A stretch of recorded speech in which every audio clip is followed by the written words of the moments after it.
The Alternative Dig Talk. Real issues, real talk. Hi Rogers, can I ask you something? Shoot. What does corruption mean? Well, summarily, corruption is abuse of public power for personal gain or for the benefit of a group to which one owes allegiance. For example, when a public office is abused by an official accepting or soliciting a bribe. By the way, private people can be corrupt too, like bribing police officers to escape fines.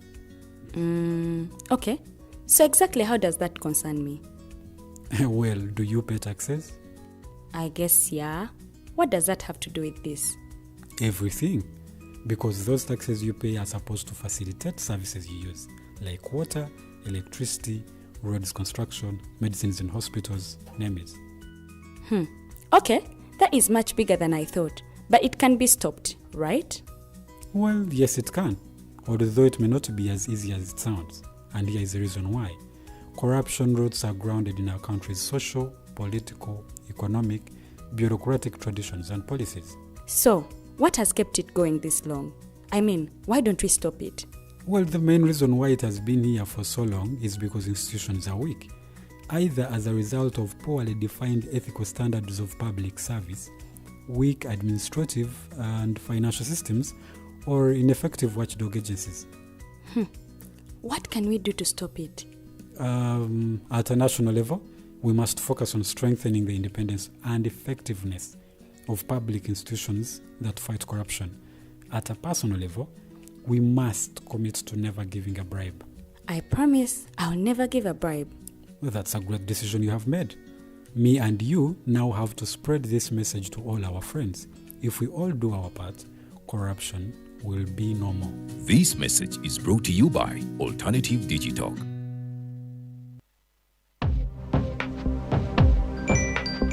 Go to the church, though. Tawali man, what's up? Man, can you imagine people just dump everywhere? Someone drinks water and throws the bottle wherever. Come on, Rogers. What else do you expect people to do with an empty bottle? Simanya now, recorder. Did you know that plastics take at least 450 years to decompose? What? That's a long time. Exactly. Because plastics are made out of a lightweight and flexible material that doesn't decompose easily. And plastics everywhere in the environment cause plastic pollution. What is plastic pollution now? It is the accumulation of plastic waste in the environment, like bottles, polythene bags, straws. All of these contribute to plastic pollution. I have been using them without knowing their effect. Yeah, a lot of people have. Plastics are a danger to the ecosystem, both on land and in water.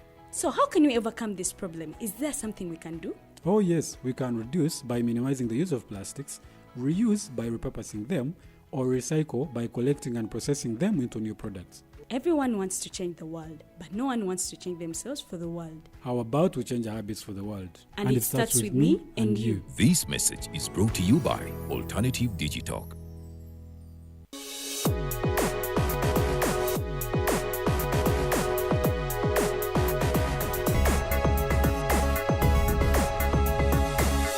The Alternative Dig Talk.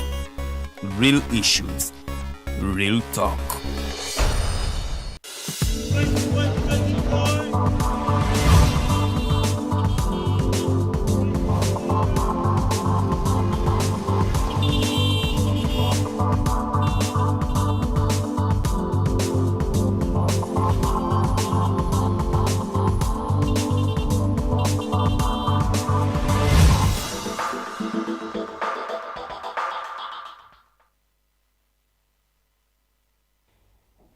Nyongera kulamusaako wonna wosinzidde okubanga otulaba Mighty Drive ye program gy'oliko nze Mumbejja Bikobere mu studios siri mu bwomu ndino Mumbejja Farida Bikobere n'omwami Mukose Arno Anthony. Tugenda kuba tutwongera okuyitaayita mu nsonga nga bwe zitambudde mu ggwanga Uganda bo banaatubuulira ebijaguzo byabwe eby'olunaku lw'abakozi babikwatidde ludda wa babadde 40 oba bo byabasanze wano ewaffe ate munnange mu Uganda mu Kampala nkubuuzaako gwe atulabira mu bitundu by'eggwanga ebyenjawulo atulabira emitala w'amayanja nkwebaliza nno ddala byansusso olwakadde kwoteekamu data gwoteekamu ate okusobola okulaba nti twongera okuzimba eggwanga lyaffe nga tuteekako ettoffaali ate ery'enjawulo gwe ettoffaali kiri otaddeko osobola okubeera eddoboozi ate eryabo abatasobola kubanga ate batuusa obubaka ku bekikwatako okubakolera ku nsonga zaabwe so naawe awo wooli osobola okubaako engeri oba oli awo gy'oteekawo bw'olaba ekintu ekitatambudde bulungi mu kitundu kyo osobola okuba nga oteekawo eddoboozi bwe luba nga oluguudo lwe lutali lukole osobola okuba nga ate munange ogenda n'okaabira omubakawo gwe walonda okusobola okuba nga ayongerayo eddoboozi kale enguudo mu kitundu kyammwe ziba nga zikolebwako bulungi nnyo naye awo ndowooza wenjagalira abakulu basooke batulamuseeko discussion tugitandikira awo Mumbejja kuli kaye 40 oba gwe abaddeyo 40 saabaddeyo yadde olunaku lwabadde lwaffe lw'abakozi ne mu baana mubeeramu abaana n'ebyana kakiraga nze ndi mu byana musafunye ka invitation kati abaana bafunye invitation kati mu bazzukulu naye kati tuli bazzukulu ba jjajja kati nze ndi mu bizzukulu byatasosowaza nnyo naye nga nawe emikolo gyonna nagirabidde ku ntimbe ne mukulu yavuddeyo n'atulumba kale ffe abagamba mbu unemployment rate mu Uganda mpanvu n'agamba he's tired of that statement there is a lack of vision in Uganda but we have jobs kale mukulu president Museveni ogira otukudaalira kale njagala okubalamusaako abatukereddeko ku the mighty drive Farida Bikobere Farida gange olunaku lwaleero I am here as a guest I'm not a host. Okay, thank you so much for joining us this morning. It's a cold morning. Yeah. Yes, naye tekikugana kugenda kukola public holiday yabadde ya yesterday lero lunaku lwakola so gwakyebase kikuntateeka wabbali obe ng'ozambalira ate ku mugongo obe nga okyusa obulamu batu Mumbejja Farida tukubirizanga nnyo okukola sente gy'okoze ewooma bw'oba ogispendinga n'ekitiibwa naye sente etali nkolerero osobola okugenda wali n'ogamba mwenna babawe buli omu bamubwe bakuwa kyoyagala leero enkya naluli naluli because sente bw'oba togituuyanidde n'amaanyi g'oteekamu ng'ogispendinga gaba matono naye gy'otuuyanidde ogiteekamu amaanyi ogiteekamu amateeka n'obukwakkulizo buli ky'otumiza olina okukimalawo eri abo bwoba owadde omukisa omwami Mukose Arno Anthony kyasanyu okuba naawe amakya g'olunaku olwaleero ndi musanyufu amakya ga leero okubanga ndi market ga Mumbejja nga tukyayiza babiri n'Omumbejja w'Ebunyoro Mumbejja w'Uganda yakyazizza nange ndi mulangira naye atali aŋŋoma nze ndi mulangira wa Nkuba ebusoga ebabitegeera naye kale tuveeyo musanyufu nnyo okubanga ntudde wano nammwe era nga neebaza Katonda olw'okubanga atukkiriza okubanga tuli wano sinza atukidde mu maaso ge sinza akola byeyagala era sinze omu ku abo benyinza okugamba nti oba oli awo buli kyenkola kimuweesa ekitiibwa naye ndi mulamu lwa kisa nakwagala kwe so ekyo nkyebaliza Katonda mwena abafunye okusomoozebwa okw'enjawulo tusaba Katonda abagumye nammwe abafunye essanyu tusaba Katonda agende mu maaso era mwebaze n'okujaguza mujaguze ndi musanyufu era kandabe discussion ginatutwala weewaawo tweyanziza nnyo omukulu Mukose Arno Anthony okubanga otwegaseko naawe amakya g'olunaku olwaleero naye discussion tugenda kuba tugitandikira awo akagero olunaku olw'eggulo gye lwabadde olwa Labour Day akalowoozo k'olunaku olwaleero njagala nkatwale bwe nti kagamba nti sometimes you have to let go of the picture of what you thought life would be like and learn to find joy in the story you're actually living. Kagamba nti sometimes you have to let go of the picture of what you thought life would be like and learn to find joy in the story you are actually living. Bwe twali abato wabanga n'ekifaananyi ky'obulamu bw'oyagala bubeere era n'ogamba njagala nsome bwe mala okusoma kye nnaaba nsomye kye ngenda okukola bwe twogerera kakati mu Uganda oyinza okwesanga kye wasoma kirala naye ng'ate ky'okola kirala so bye wasoma oyinza okuba nga si by'oli mu kukola naye obulamu obusooka obuteeke wabbali osanyukira ate ekyo kyennyini kyolimu era kyolimu kukola. Bw'onookisanyukiramu ogenda kikola n'okwagala ate nga kikuwa emirembe olabe nga weeyongerako. Naye bw'onoddamu kunakuwala mbu ate kyennasoma si kyenkola, ennaku n'ogyetimba ku mutwe, bangi nnyo babiyiseemu naye basobodde okuprosparinga mu makubo ge baakwata. So si kyakatala anti bye wasoma byolina okuba nga okola. Wetuli kaakati ekyoba ofunye, omukisa gw'oba ofunye wonna oba ogufunidde, ate gwe embracing, kola kyokola ng'okyagala, accept oba kkiriza nti kiri kyagaana naye lino lyekkubo ate oba oliawo Mukama Katonda lyeyanteekamu okuba nga nkwata. Bw'onookikkiriza ebintu bigenda kuba nga bikutambulira bulungi. Naye ndowooza tutandikire ku kwogera kw'omukulembeze w'eggwanga ku bijaguzo ebya Labour Day olunaku olw'eggulo. Obubaka bwe bwabadde bungi nnyo naye ensonga gye twasinze okufunamu y'ensonga ey'ebbula ly'emirimu. Tuzze tugyogerako nti bw'otunuulira unemployment rate eri nnyo mu bavubuka abaana abasomyeko, n'omukulembeze w'eggwanga n'atugamba nti okwogera kwakukooye. Tooka eyo agikooye, tewali mirimu. Mumbejja kasooke ntandike naawe. Manyi bagala ladies first kubanga gwoguddewo ensonga eno. So bw'agikoowa, so what? Okay. Ogikooye, what are you doing?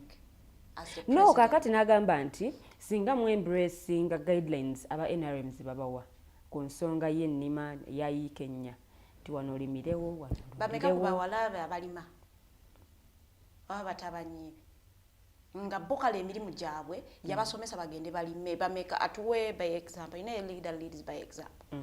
So atuwe example Natasha akera ku macha n'agenda n'alima omusiri gwa muwogo wa yenga yayina faamu ebyente. Nzingamba batabanyi. He worked his way to the office of the president. Ate abaana be. You see, the things of I am tired of that statement. Amaya yogedde oluzungu olukambwa nga munyiivu. I am tired of that statement. We have jobs here in Uganda. We only lack a vision. And I'm like, okay, so where are the jobs? Ziri mu byobulimi n'obulimi. Ani agigaba?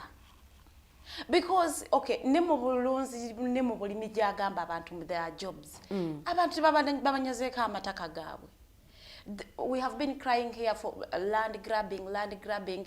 Abantu babanyaze bannaye busoga yali teri migozo bano gyataka naye gyatuuse. Nebusoga gyatuuse obeera omusajja najja n'asonga ku ttaka lyo lyajjajjaawo le yakuwa. Tebeeranga yoko musajja n'alisongako nagana naligula. Eno ebusoge badde terina bintu byapa ebyo. Mukwano byatuuseyo omuntu ajja n'ekiwandika nagamba nti ettaka naligula dda nga ne jjajjaawo tannafa. Nze simanyi emigozo bano. Naye President Museveni bw'avaayo n'agamba mbu the jobs here where he does not understand. Abaana abava Uganda bagenda mu UAE okola. Why are they going there? And what are they going to do there? What are they as in I listened to the president. Nempulira ennyiike ku mutima because mu mbeera bw'etyo ng'abaana asobola okufuluma Uganda n'agenda n'afiirayo togibalaatiramu ng'omukulembeze. Ffe tumusuubira to give us solutions because he's mukulembeze wa Uganda. Tetumusuubira kujja tubuuza mbu what are they going to do there? As a president, why are you not finding out? Because tusuubira nti olina abantu abakukolera research. To know why are these girls getting out? Okay, waba afayindiza ensonga totujja tugamba mbu there jobs si buli muntu mbwagenda kubeera mulimi. Not everyone is going to go and do farming. Because webuli naye abaana tebalina busobozi. Muntu agenda kugamba olime kwa 5 ku 10. 50 by 100 ogenda alimako kyekigenda okugaggawaza osomeseeko abaana mulye ozimbeko ennyumba everything ng'oli kaploti ako kolimirako kokolirako everything. So President Museveni has to be truthful to himself. Omanyi, the only way to okumalawo ekizibu is to agree you have a problem. Yes. Nwe tunagenda maaso nga we deny mbu tegaliwo unemployment naye nga there is tegenda kuggwawo because weri you cannot find a graduate ng'ali mu kwera ekkubo because they want to survive and you are saying mbu emirimu weegiri mu Uganda mbu they should go and do agriculture. Not everyone is going to go and do agriculture because in agriculture gyatutuma tugende twetaagamu akasente abamu kuffe abaana babazaalidde mizigo they don't even know nti omuntu owninga ne 1 acre of land bazadde baabwe tebabiina kati oyo omwana muzadde we gwagenze nga mama we akeera ku makya n'agenda n'atunda emicungwa oba emiyembe mu owino asomesa omwana we up to university and you are telling me omwana oyo agenda alime where exactly omutuma alimewa they engage in agriculture where because okay katugambe mbwe ajja kugenda apangise takawakule but they need a starting capital. That means they will need a job atandiko collecting esente ezo agenda apangise somewhere. So as a president, when you come out on national TVs and then you start giving such a silly speech, it is silly because it is not truthful. You start giving such a silly speech to the community, to the public. It is a silly speech. Tuina ango je tutagirabiddemu. Abaana basomye bangi ate abaana tebalina mirimu. Omuntu asomye Lilian, having your bachelor's degree, nogamba mboze kanjiteeka hano ngene mukolo bwa kadama mu kiyumba ky'Omuwarabu. Who would love to go and do that? No mulimu gwange ngulekera ne Uganda wenda ba ku bantu bange we tewali tabwe Uganda kale tulina na ntalo nyingi nnyo kale ziyinza kugambiza mbu kanfulume Uganda ngende mu Bawarabu ate ogende mu ddungu nga ate mu ddungu gy'ogenza okukola ogenda kola mu kiyumba kya Muwarabu ngogenda kola mu nyumba literally ogenda kulongoosa waka with your bachelor's degree and then a president comes out and says we have jobs, but he doesn't understand why people are going out to UAE. He wanted him to just cite jobs in. There is this factory, bana onsinze milimo oba yaggala wonga tebalina bakozi. Otherwise okugamba abana Uganda mbu emirimu wegiri mu Uganda. It is a lie. He is lying to himself and to the public. Because if bagamba tukulidde mu Uganda, tusomedde mu Uganda, we do research. So we know there are no jobs in Uganda. As a president, we expect him to find ways of making sure abana Uganda bayina emirimu. Bana Uganda bakola ate bakolera mu mbeera ennungi. Ng'omukulembeze w'eggwanga tetumusuubiramu, tetwakimutuma yakyetuma. Yakyetuma ne yeefuula president waffe. So kati ekyo kye tumusuubiramu. We never begged him to stand for president. He stood for presidency. Kakati bwaba yayimirira for presidency and we entrusted him with the power. That is what we expect him okubanga akola. Si byakuvaayo n'okudaalira kati ebyo by'okudaala waliwo omuzadde yafiirwa omwana we. Naye ng'omwana we yali yamusomesa akola akalimo wano ne kagaana n'agenda UAE embeera n'etamubeerera nnyangu n'afa ne bakomyawo meiti. Kati omuzadde oyo bw'awulira statement bw'etyo eya president oba oyongera mu kiwundu. We need to be humane enough. Nebo bw'omukulembeze you need to be you associate with the people w'okulira. As a president, that was so silly of him. It was a silly statement. In a period where, or in an era where a lot of us are not employed. Qualifications. We have qualifications, but we do not have jobs. You cannot come out and say there are jobs in Uganda. Literally, there are no jobs at all. Mumbejja nga sinakuja ku kazindalo kawa mwami Mukose Arno Anthony. Don't you think mindset naffe nga abavubuka gye tulina ennaku zino eya sisobola kolera wano sisobola kola mulimu mukyafu sisobola kolera busente bwe buti yetuleetedde okubanga emirimu najjo tewali nti abamu balowooza nti sente ziri mawanga gali. Si bwe kiri. That is also, there is a bad attitude towards work amongst us the youths. Naye ate emirimu government, how many jobs does the government create annually? And how many students graduate annually? Because we have a lot of universities, and every after quarter, wali abafulumya abaana. Kampala University yakamala graduating abaana just last week. LDC badde fulumya, Kampala International University agenda kufulumya. So abaana bafuluma vis-a-vis emirimu egitondebwawo. Meaning batondawo emirimu quarter of the people abafuluma abali professional. So ekyokutugamba mbu abaana balina bad attitude towards work, it is there but n'emirimu tegiriiwo. So akungamba waneno tewaliyo omuntu yali agaddewo kombo they have closed business because they lack workers. Taliwo because emirimu nze nnyinza okugaana nenga nze sigenda kolera mitwalo 2 naye ate waliwo agenda ogamba nze kale mpa 10 nze kasita nfuna eza rent ezinsasula wensula. So there are a lot of people out there nga banoonya emirimu nga kyova olaba ne wane tetulina sobola kugenda kubagaininga nnyo nze sikolera mitwalo 3 because wali omuntu agenda kati oba wakagenda bwoti nga omuntu alina the same qualification as you have agamba nze nja zikolera nga bakola bulungi nnyo. So ekyo nakyo bakitugattikako nga bavubuka mbu tusosola mu mirimu but also n'emirimu gye tusosolamu tegiriiwo nnyo kugamba mbu era olw'ensonga tugisosola because gye twasomerera but because you just feel like you want to survive.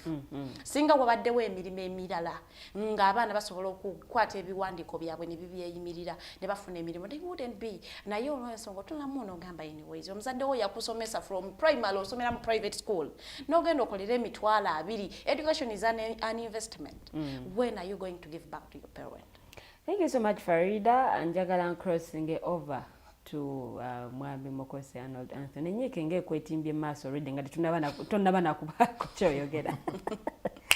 Ensonga y'abakozi nokuza olunaku lwabwe. Olunaku lw'eggulo ensonga nyingi nnyo ezaakoneddwako naye katsoke twesibe ku nsonga y'omukulembeze w'eggwanga nti yakooye tooke eno tewali mirimu naye ng'ate emirimu weegiri kale bannayuganda bagibuusa amaaso ne basalawo genda okuba ebyeyo mu mawanga g'abawarabu. naye otandika nga tulabawo naye baatugambanga nti omuntu wakaddewa adda buto aye batugamba nti okadde magezi tagamba kyamukadde naye nga ne mu buto yali agalina oba adda buto nga atandise okukola ebyekito kyannaku oba okulemberwako omuntu eyava obuto nga mugagga bwakaddiwa mu bugagga obwo olwedde oba mukimanyi nti embeera gyakuddemu ya bugagga naye kiruma okubanga omuntu yakuzibwa mwavu nga ne school fees tasobola kumulweizinga nga basomesa musomese ku bwereere n'agaggawala n'erabira hisitole we kibi nnyo eyo kanveeyo. Omukulembeze eyayogedde byayogedde yatugamba ndika alina vision mu Uganda. Yes. Bwaya kumacha natugamba nti ate ffe bakulembera tuna vision twetegeeza kyekizibu lwaki nti bw'obanga gwe olina gy'oyagala eggwanga ligende ng'olaba vision ye entuufu ey'eggwanga naye nga tusobodde kugisomesa bazzukulu because fedda twakopa nkujjajja era ffe abamu omukisa tulifunye omukisa nti ebimu bye tutegeddekokko ebituyambye okubanga tuli mu bulamu n'obwa bulijjo nga tusobola okusayiringa n'okulwana n'ensi kulaba nti bajjajja baffe baatubuuliriranga ne bagamba kino tekikolebwa kino kikolebwa ekiti singa ogwa mu mbeera bweti ovaamu bwoti gwe jjajja bw'obanga tusobodde kulabirira bazzukulu nakubasomesa kubayingizamu vision gy'oclaiminga nti gwagina wekka mu ggwanga Uganda n'abanaganda ne bakiza ne bagamba kituufu gwe wekka alina vision ne tutakayana era ne tugamba nti vision yo tukkiriza tutambule nayo onenyaki era ovaayo otya n'oyogera bitakwatagana ng'owakalogo gye yakawona eddalu okulaga abantu nti tebalina vision abavubuka ebigambo bikutamye kiba kitegeeza gwe eggwanga likulemye kale eyo kanveeyo nyinza okulwana nga sinayomba. Bw'ogamba nti abanayuganda lwaki bagenda ebweru sooka bwebuuze gavumenti buli mwaka parliament eyisa budget nga budget eyo yakuyetinga mirimu kiri ku record Minister of Finance bagiwa sente nga sente specifically government ekuyetinga emirimu njagala nga Museveni tanavaayo kwogera bitakwatagana atuwulire nti okay emyaka mirala tugireke kyotoka ekisanja bayire gyakafuluma batuwe report nitwakuyetinza emirimu bwegiti era emirimu egyo abantu baganya ku applyinga waliwo enteekateeka ya PDM Mumbejja isooka tuveeyo okuba tojja kunyiza njogera byesali ogedde kuba leero mbadde nze ku defending government yeno olwaleero luno nga noonyako at least ng'onoonya ekirungi. Yes. naye ebigambo omukulembeze w'Uganda byayogedde olwajjo byambagudde. Ogenda n'owulira nti olwaleero kankuba ekyokulabirako. Local governments ziri mu kaaba tezinafuna ssente. Naye nga ssente zaafuna mu budget balaba nti budget egenda kuwunzikibwa ne balekwa ziririizinga. Baliriizinga of course oba togenda zikozesa ozizaayo mu ggwanika nga tezikoze nga bava bagamba local government ziziwa ssente naye tezikozesa nezikomyawo. Ogenda kulaba ripooti egenda kuwunzika nti gavumenti ebadde n'emirimu 600 naye nga tegiranze. Bweba n'emirimu baba n'abaabwe bagenda okuba nga abagiranga ng'olwedde bagitutte. Omwana ow'omunkuseere n'abantu afunye mulimu. Wano ensomesa gye tusomesa olwaleero erimu classes. Edda omuntu eyafukanga omusomesa ng'okufuuka omusomesa olina okuba nga gwafunye first class, gwafunye first grade, because nga bakimanyi nti obitegedde ogenda somesa abalala. Olwaleero omuntu agenda okusomesa agendamu nga last resort n'agamba kamalega bino biganye. Era okusomesa ne ku universities nga Makerere University gy'osobera nti public university yemu ku course gye bawa abantu ku scholarship nga era oyinza okuteekako katugeze mass communication law biki n'oteekayo education nga yesembayo ne bakuwa education naye nga points ziwafunye zikuwesa byonna ndikyo kiyidde libba kati gwomukulembeze oba ovaayo olwaleero n'ogamba nti abantu abannayuganda be bakumenya oba oleka kikyamu tudde mu bulimi. Etteeka ligamba nti teri kya bulimi kyonna kirina kugibwako musolo. Oba tractors oba ddagala lifuuyira oba nsigo oba ki genda awo Container Village oyogenda abasuubuzi bakubulya emisogo gye babenikanga naye mabegako bali babagadde lwa misolo naye nga bye batunda tebatunda bya hardware bya bulimi. Omuntu bwatyo gw'ogamba nti tajjumbidde bulimi so kati aleke kukaabirira nti tewali mirimu. Omuntu bwatyo eyo tuveeyo. Abagagga bennyini balina akakundi kalina be bagagga ababbye ettaka ly'abantu. Bw'ogamba omuntu yiika ennya buli mugagga bw'alaba awali yiika ennya agamba eryo lyange gyemivuyo gy'ettaka aba yalikozeeko dda ki document awo. Kati omuntu bw'atyo gwe yagala nti alime akole obulimi naye nga n'akataka kabadde alinawo ak'ekika yeswaki olaba emivuyo gibadde eggulu nga bakwata ente bageyokera ku makyanga balaalo bazeeko ekitundu kubanga balaba Virgin Land. Kati omukyoli abadde alimira awo n'oba ng'omugobye gw'omulala alina ente ezo gw'oli tombala mu magezi omulabanga ery'ettaka lyalimirako ery'ekisiro eryayo ery'obwereere. Kati omuntu bwatyo gw'ogamba nti lwaki agenda ebweru ng'agenda tewali mirimu ng'asobola ettaka talaga kulima. Yatugambe tu embracing ennimi ya yiika ennya. Anti kyekugeza kugamba teekawo emmwanyi zirina akatale teekawo lunda. Era waliwo omwami gwe baleese n'atunnyonnyola ye butya bw'asobodde okikola ne ssente meka zaafuna buli mwaka. Ndoza benjogedde tobiwulidde bulungi. Kambiddemu. Eyiika ennya nzange sinaako buzibu. Naye njagala Mumbejja ombuulire ewamu ebijjamu ebiri Luweero bye baserabidde. Njagala ombuulire ku kyalo ekyewammwe ani alina yiikazi ennya nga ziri awo nga zakulimirako nga teziriko nkayana ewammwe. Weebali nyinza obutabamenya mannya naye. Okay, naye banga weebali ziri idle baalimirako. Kati bwebanga baalimirako omuntu bwatyo kyogamba talikozesa bwongamba nti simanyi ebikajjo bigudde ebbeeyi ate simanyi abantu mukyala kulima simanyi majani demand ya simanyi katale buvunaanyizibwa bwani okuyetingira abantu akatale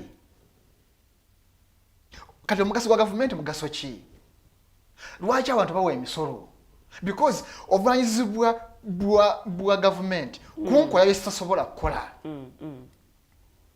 okitegeera nze mubusobozi bwange sobola kwekolera luguudo sobola kwezimbira ssomero sobola kwezimbira ddwaliro sobola kwekolera katale obuvunaanyizibwa bwa gavumenti okumanya nti oke bannayuganda tebakyanywa majaani naye eyindi yeri akatale k'amajaani kandobinge amajaani gagende buyindi kati onenya otya nze nti wa majaani gagudde twakitegeeza gwe munafu gwe kizibu kati okay abannayuganda bakola nze manyi abantu abakolera essinsi 10 buli lunaku naye ng'akera ku makya n'agenda mu factory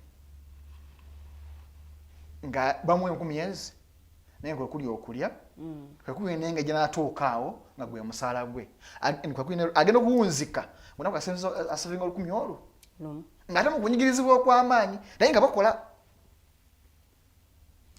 kati omuntu bw'atyo ogambula nti ayagala kukola tewali minimum wage wano bagezaako kumugamba nti bayise ettaka lya minimum wage mwenyini yagamba nti kijja kusikiringa ba investors baga cheap labor mwenyini naye ng'agamba abanayuganda tebanaki vision bamumenya naye nga mwenyini bamugamba oke kale tugambe nti omuntu atandikirwako kale ng'omukozi wa waka kale kajja emitwalo 15 bw'atalina 15 topangisa mukozi wa waka bw'oba tosobola gimuwe tugimuwa tumanye nti oke nange kaŋŋume kyo kitegeeza nti totaddeewo mbeera olwaliro abaana mu mawulire kuba yeffe gyensinga otutegeera eyo mid house egaba id ng'omusala gwo id ya mulimu genda ogikozesa ofune akakubeezaawo kati mid house eyo tafuna bulango oginenya kitono the government yali badde esinga okubawa obulango kuba world over government ye biggest advertiser world over olwaleero museveni babadde bayisiza ekiteeka nti UBC na new vision bebalina okufuna obulango obwo kati bakitegeeza nti gina nokuta emyala gyona ogijjeeko obulango kati bo banayimizaawo batya osobola okusasula abakozi bogamba batagala kukola olwaleero osanga wa bodaboda nga wa masters kino kyemugamba mazima ng'alina masters naye ng'avuga boda nga wa bachelors naye nga kondakita naye ng'osanga assistant RDC nga ne P7 yatuuka naye okuba nti assistant RDC agenda kumubilizinga abantu bawagire omukulembeze kyayagala bajjamu obukulu baleka wa bachelors alina obusobozi wano Uganda olwaleero emirimu egimu bawa bakaada tebawa bannansi nti bali badde banoonya busobozi nti okay Mumbejja okay however much tebaza kubuuza owagira ki naye olwaleero otwala application nga kwa background check Mumbejja wa Dirian avaawa nti azalibwa Muyenga maama we yaani awagira ki oba tata we yaani awagira ki oyo mumuze ebbali ono yaani nti awo naava Lushere tata we yaani nti yegundi awagira ki nti wa NRM nti amumuwa omulimu kati ono Mumbejja lyani gw'omumya omulimu lwaki tagende Canada lwaki tagende kuyosambwa lwaki tagende mu bwamalaaya e Dubai because kyakiriwo naye wano bwamalaaya wano Uganda wano mubakwata okitegeera bwomukwatako mumwisa bubi banaatera bajjako emisolo okitegeera mubaswaswaza wakati agezezzaako okola emijembe egiri fomo giganya nagamba kanfunde kyenina sina kyakukola abaana balye basome babe bake nakyo mumugutte kati omuntu bw'atyo oyagala akole ki akwate emundu ayo akuyeekere kati omulemu katono nnyo bwe tukomawo waliwo enteekateeka za gavumenti eziteereddwawo okuyambako bannayuganda okwejja mu bwavu tulina enteekateeka twalina emyoga kakati tulina parish development model tubadde ne bonna bagaggawale operation wealth creation enteekateeka zino bannayuganda basobola batya okuziembracinga okwejja mu bwavu naye ate obaolyawo n'okutunuulira sayidi eri endala nti bannayuganda ensonga y'okwenyigira mu byobulimi n'obulunzi bagitwala nga etavaamu ssente nnyingi. So tugenda kuba tudisikasinga ebyo n'ebirala mu ssaawa yaffe ey'okubiri. Mighty Drive gy'oli mu kulaba tuwumulamu katono nnyo tukomawo temuvaawo.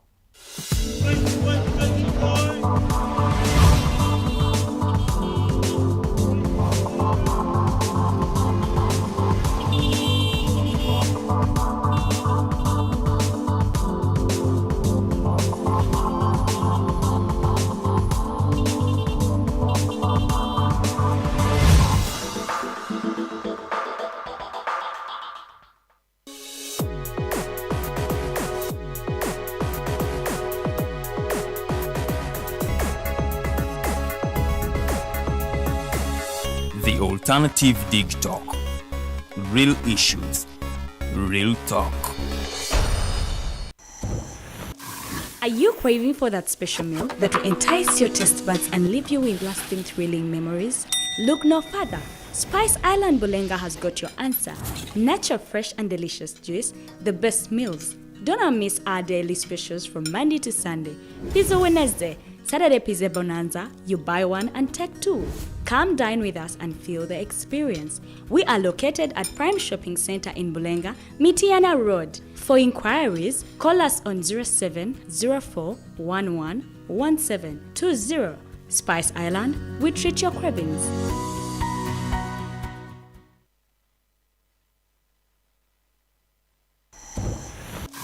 Are you craving for that special meal that will entice your taste buds and leave you with lasting, thrilling memories? Look no further. Spice Island Bulenga has got your answer. Natural, fresh and delicious juice, the best meals. Don't miss our daily specials from Monday to Sunday.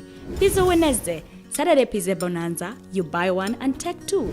Come dine with us and feel the experience. We are located at Prime Shopping Center in Bulenga, Mitiana Road. For inquiries, call us on 0704111720. Spice Island, we treat your cravings.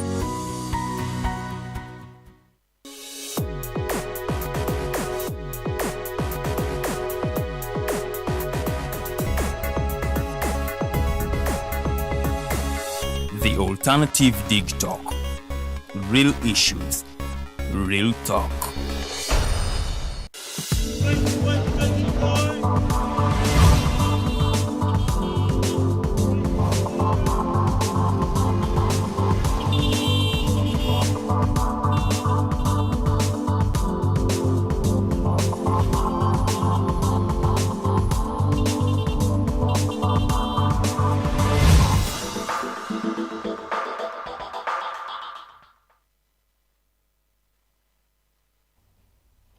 Program ekyali Mighty Drive nze Mumbejja ntudde ne Mumbejja Farida Bikobere n'omukulu Mukose Arno Anthony. Twongera okuttanya ku nsonga ez'enjawulo nga bwe zigenda maaso mu ggwanga era ng'essaawa esoose tugenze okugiwunzika ng'abakulu batukubidde tooci mu bigambo by'omukulembeze w'eggwanga Yoweri Kaguta Museveni ku bijaguzo eby'olunaku lw'abakozi olwabaddewo olunaku olw'eggulo mu kibuga eky'e Fort Poto.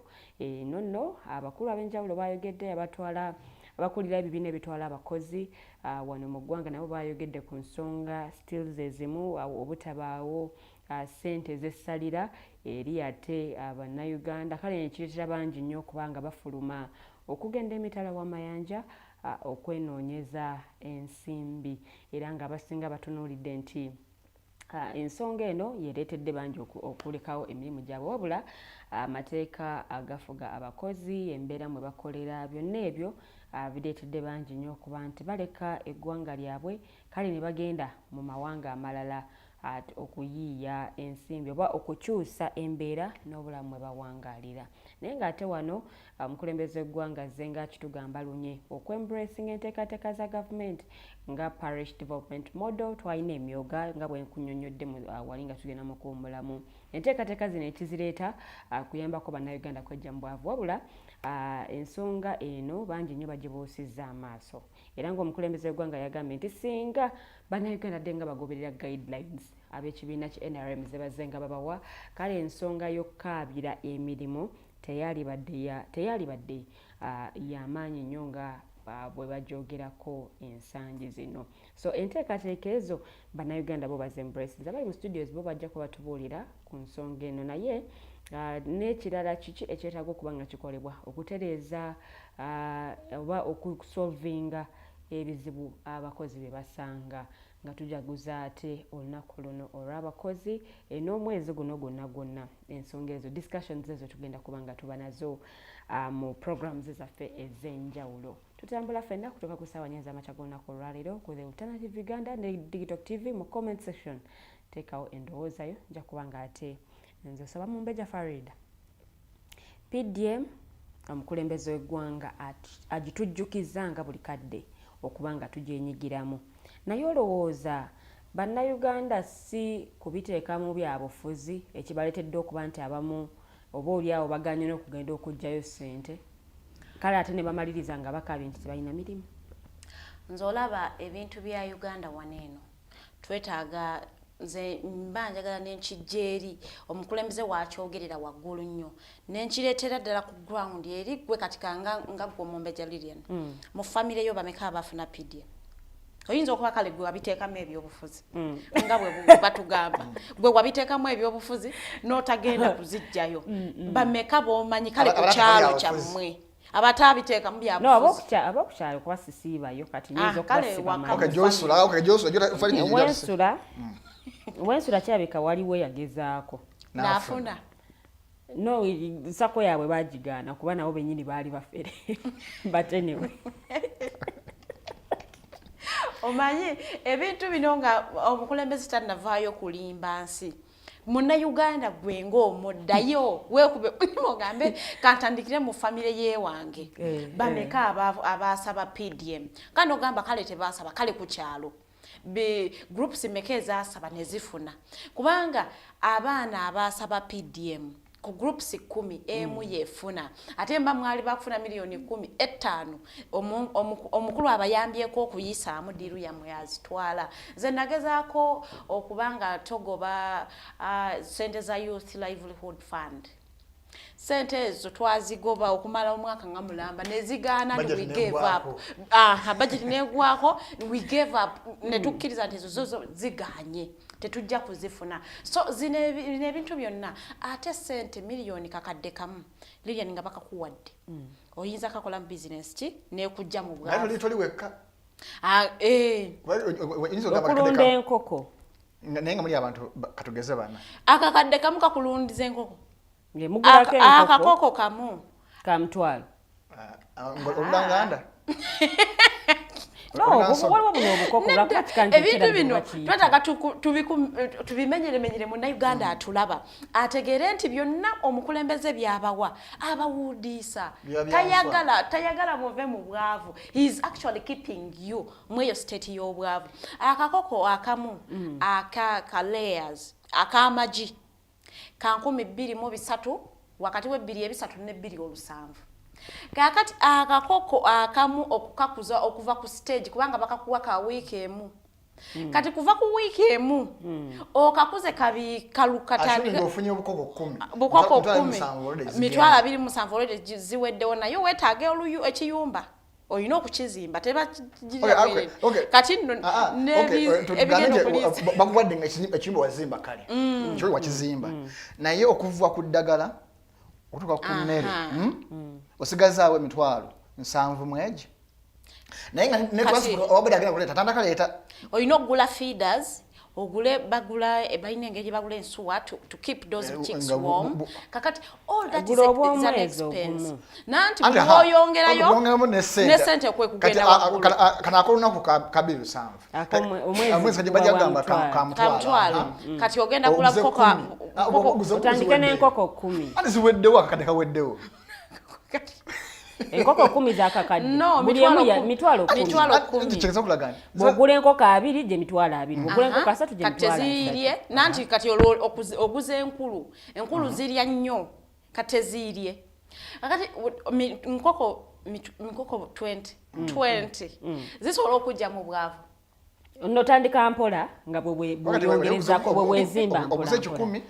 juka buli nkoko 10 ez'omwezi bagamba onaku zirya oba kilo 5 ezakyo kati waguze nkoko 10 mtola 7 bwezeza omwezi Sasa simanyi ndudo ogera mu kisengero nyagulanga emere y'enkoko nitwagulanga kilo nga ya 7 kati bote matema ezo nga bakwadde kakadde nga tuli bwekka bagambye okay batano batano kakadde batano kati mune kula nyadde Mumbejja gena maaso gwabadde ku kubanga ezo zonna zandibadde nteekateeka nnungi singa omukulembeze w'eggwanga ayina will ejja bannayuganda mu bwavu naye bino byonna bikola will weri nayo obubbi obuli wakati awo tewali will kubanga n'obubbi bwe twogerako asobola okubujjawo he has the power okubujjawo nti ani element because mukulembeze w'eggwanga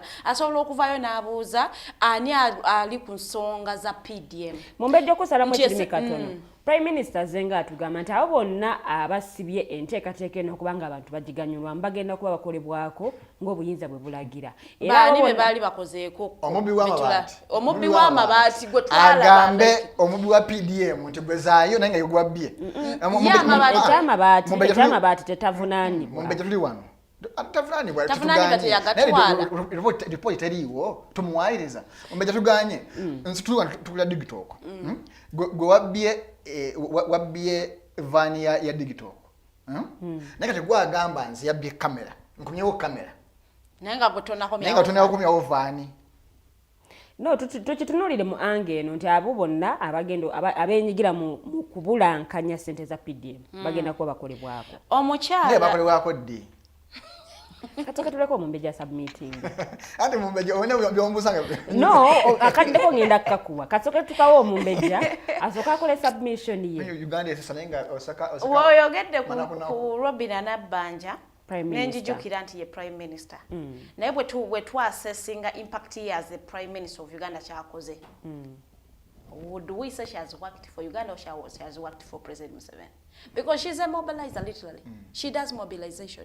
As a Prime Minister, we don't expect her to be doing that. But anyway, she's doing that because President Yamulonda akole. Chayagala. NRM. Ate fete chumugana kubeera but byakola byagwanga bya kibiina. Manye bintu bibiri. Boya mukulembeze niyo banga tugeze wefudisa oba NUP. Botuka mu ofisi y'obukulembeze. Or you cease to be a political party leader and become a national leader. Bwekibeera. Yes, baba nti abantu bagereze nnyo obukulembeze bwa Baby Wine because ayagala abakulembeze abalondebwa abantu bonna bakole bya NUP nga Museveni wabadde akola bya NRM bwekiri mu bibiina by'ebyobufuzi ebisinga frontinga party kyesazeewo okusinga bannayuganda kibagala Mumbejja agenda maaso nze omukulembeze bw'ogamba mbu kyesikiririzaamu ye statement gye bagamba mbu President Museveni alina will malawo kale obukumpanya n'obuli bw'ensimbi obuli mu bakulembeze be naye waliwo as the president singa ayagala okumalawo amalya g'ensimbi gano singa yagamalawo dda because he has the power bw'ongamba nti esente z'emyuga ziriiriddwa who was responsible for that money abantu abo bayite bakolebweko ng'amateeka bwe galagirwa but if wabanga nga omukulembeze gwanga osobola okuyimirira ekololo noga nti ababbye sente you leave my thieves for as long as they invested the money they have stolen ne bazinvesting in Uganda there is no will kubanga nange nkale njiwe nafuna akakisanja kubba because the president will protect me akasensi sijja katwala Kenya jagamba wano watugamba mbu ku nsonga y'amabaati yakola political action era abali mu nsonga eno minister ne state minister ebifo ne bibagibwako n'alagira okukola okunoonyereza ku nsonga so let's go omukulembeze w'eggwanga talina will ejja bannayuganda mu bwavu because abaagala bali bwe batyo kyangu nnyo ofuga omuntu omwavu ojja kgenda omuwa omuti gwa sabbuuni oba ekitola akulonde because they think oyina woobajje n'obateeka ku leve endala naye omuntu tojja kufuga muntu mugaggamu oba ayinamu kasente kubanga ajja kutunuulira biki by'oyogera what is your manifesto what are your capacities biki byosobola okukola kakati naye omwavu ebyo tabitunuulira omwavu agenda kugamba mpaayo olukumi lw'ekibiriiti because tayinamu obwo obudde bw'onookimuwa ajja kukusinzanga katonda we kati bwe kutuuka ku lunaku luli olw'okulonda agenda alonde gwe because gwe wamugulirayo ekitole kya sabuni ng'amaze weeks 3 tayoza ngoye ze. So they think gwe hero waabwe n'atamanya nti atunza akalulu ke ku nnusu lukumi for the next 5 years.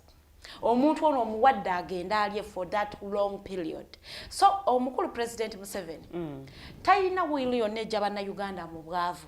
Tayinaayo nteekateeka yonna gy'akola n'omutima gwe nga agikola nga mumalirivu egenda kujja bannayuganda mu bwavu. Teriiyo because he knows bannayuganda banaava mu bwavu he has no power. Bajja kubanga tebakyamukwatirira nnyo bajja kubanga basobola okusalawo n'obwongo bwabwe nga si mbuto zaabwe. Kati ekyo Museveni ye ng'ayita so akukikkiriza. Kati bwe tudda ku corruption eriwo mu migozo bano gino mbo kale batuwadde PDM kale President Museveni kale atulowoozezaako n'agamba mbu PDM buli omu agenda agaggawale ne bonna bagaggawale gyeri. Who would want bonna bagaggawale for a country nga tosobola kukkiriza minimum wage bill era nga mu nsi ki erimu abagagga abeereere mbuno the only reason why takkiriza minimum wage bill e Uganda it will scare away his investors. Kati katugambe Uganda ne Kenya nsi ki esinga ba investors abangi. Kenya there is a minimum wage bill. Omukulembeze yali akajongera ku 12% ku minimum wage bill yabwe ye Kenya. So do you Museveni atulimbe mbu bali eri bajja nga tebanateekawo minimum wage bill kale ne bakwatirayo obukwatizi ba investors ebali e Kenya. Nga tebagenda nga babateese minimum wage bill. Cheap labor eri mu Uganda.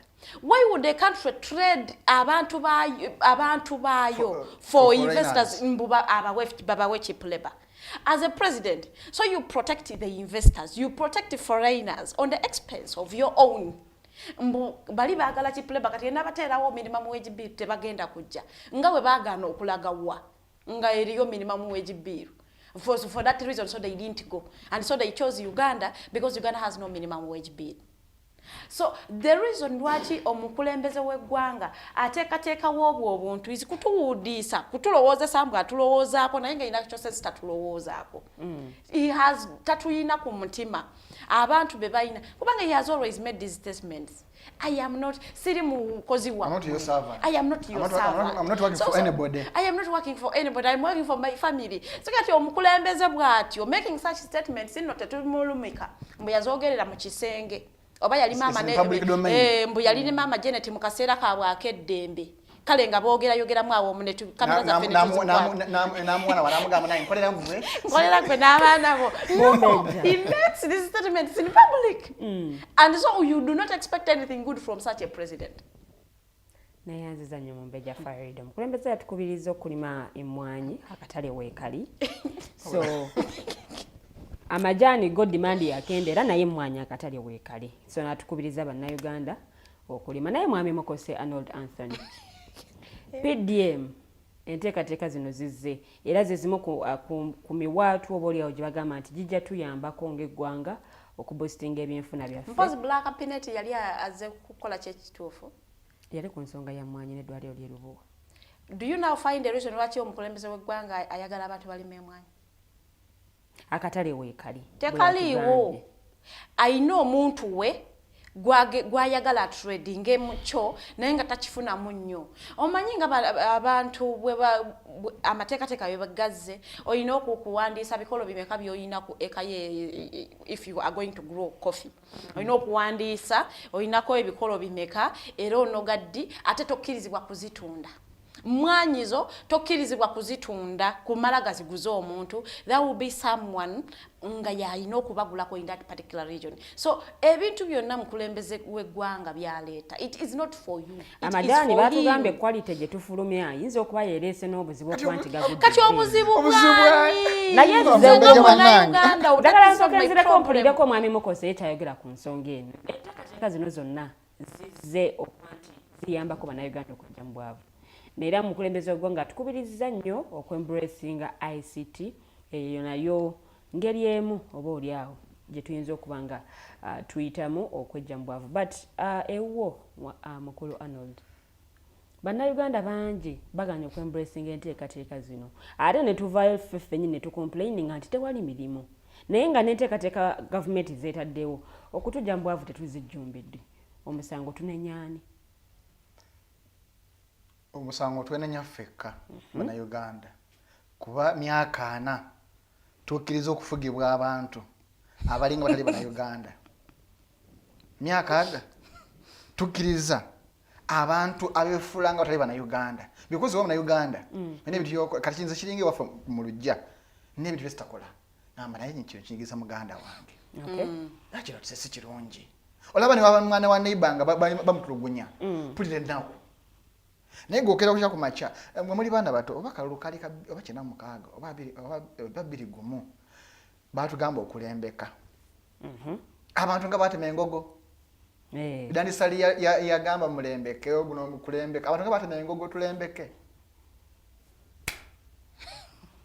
tulaba kumaziga kulukuta okuva mu kisasi tugamba why tuba tuli awo mwena mwina okugaggawala amazima buli muntu n'agamba oba nkwate baketi nkwate kisero pipa ngenda kugaggawala ne mugaana okugaggawala oba ne mugaana okwenyigira ate nga tulaba ate baatekawo ebaafu baatekawo buli muntu yateekawo obugagga obunaatuula n'okutusa olwaleero emyoga gimyoze naye njagala ombuulire mpaayo statistically ku kyalo gy'ova omuntu gw'ogamba nti yafuna mu myoga so bano omukulembeze gwanga bazze nga atulaga oyagalaga nti bulimba eno ewaffe twabeeranga n'omuze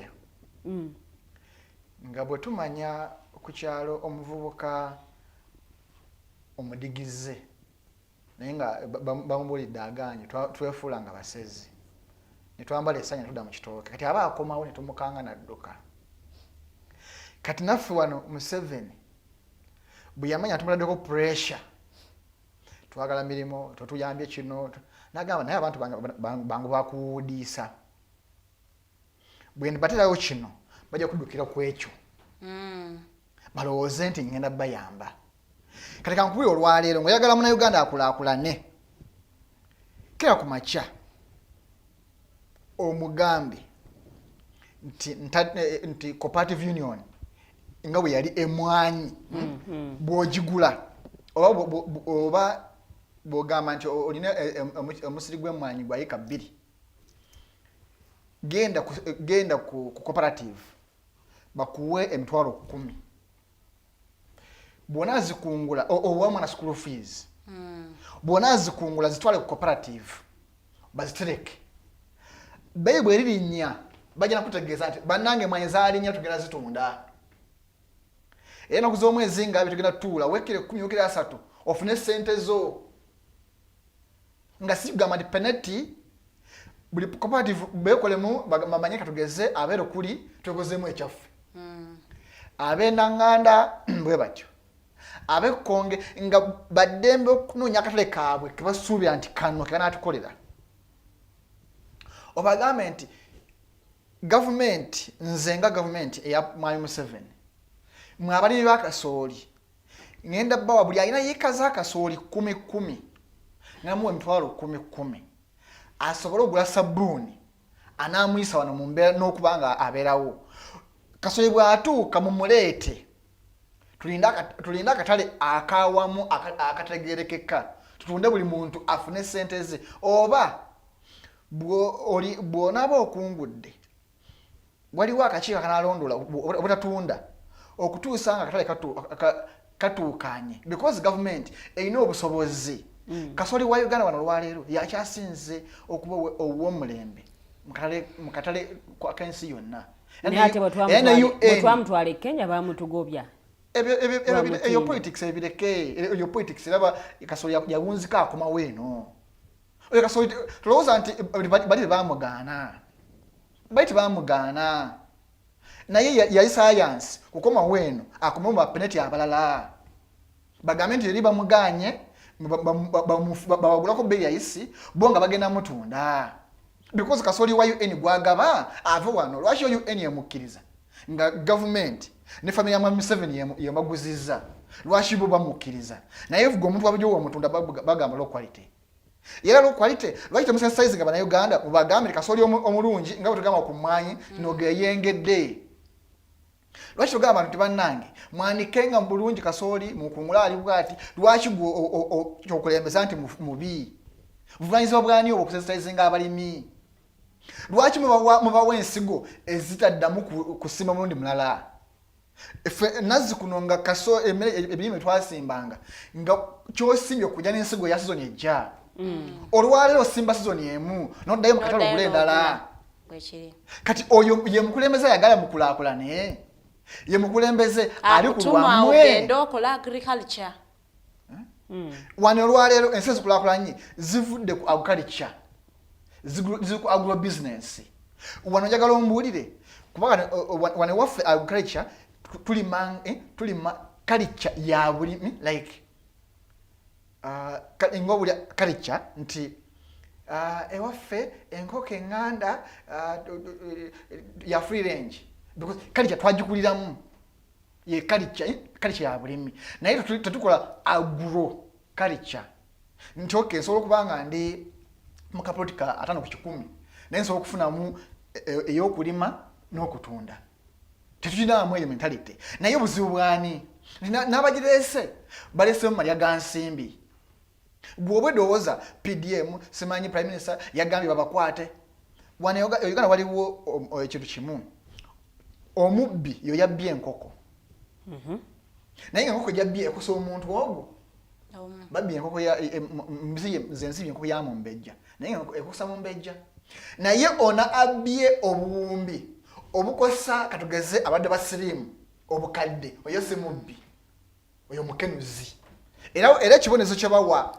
oye abbye obuwumbi bayizo musaba y'emyaka 2 ne bamuta yasobola okufuna beyiro gwe ow'enkoko oba ow'embuzi tofuna beyiro ne okusiba emyaka 10 ne bagamba twagala ekyokulabirako mu community bakugirako nti kibi naye ng'ono tubasa bagamba twagala baminisita abalala balabira ku ggwe nti n'ebyobugagga wali okoze nayo tubiboye tubitutte nti omulala yalikoze ekyo agambe olaba bakikola minisita Mukose nze bwekinatuka kunze kiyinza okuba waasi kuba n'abasiize bajja kulifaanyi bagamba olaba tabayiga kwoli kwegamba oli n'agamba buli ayi jjajja avaayo yamugunya mwali Museveni ng'agamba ababbi tebagoba bawunzikira wuwo buli ayi jjajja abeera bakomekeza bali mu State House wamali Museveni kati gwowoza otya era ogamba otya bannayuganda nti oyina wiivu nange ebintu ebimu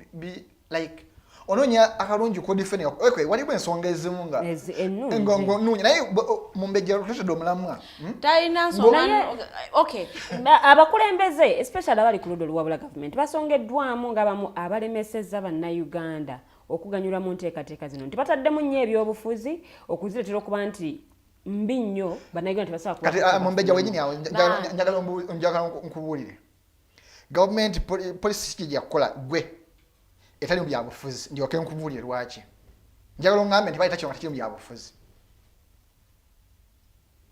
encourage kwa PDM abagikulembera olina kuwa NRM ekyo olwedde kyaki because bali badde bagamba nti bannayuganda mwenna mujje naye njagala countrywide buli akulembedde initiative yonna ya government wa NRM kitegeeza ki ani tebasobola kuziwa bali kuba bali already bebazivuma but ate banakuwa ani akugambye nti ku kyalo ewaffe kasitame gyenva gyenzaalibwa era gyendiziikibwa nti waliwo nti enkola wejjange ebakulaakulanya mulimu ebyobufuzi nti nziwa NUP ewefudis ewaffe nva Kampala nze ndi waffe ku kyalo gyenva bwe bagamba nti eno nkulaakulana ya bweti bonna bagenda nga tebasazeemu biri bijja luvannyuma nva Kampala mwabalowooza mubiteekamu naye njogera ewaffe gyenva ebyo tebiriiyo naye ogenda kwekakana ng'ekitabo kijjuddemu ba NRM kiyinza okulaga so kati bw'ogamba nti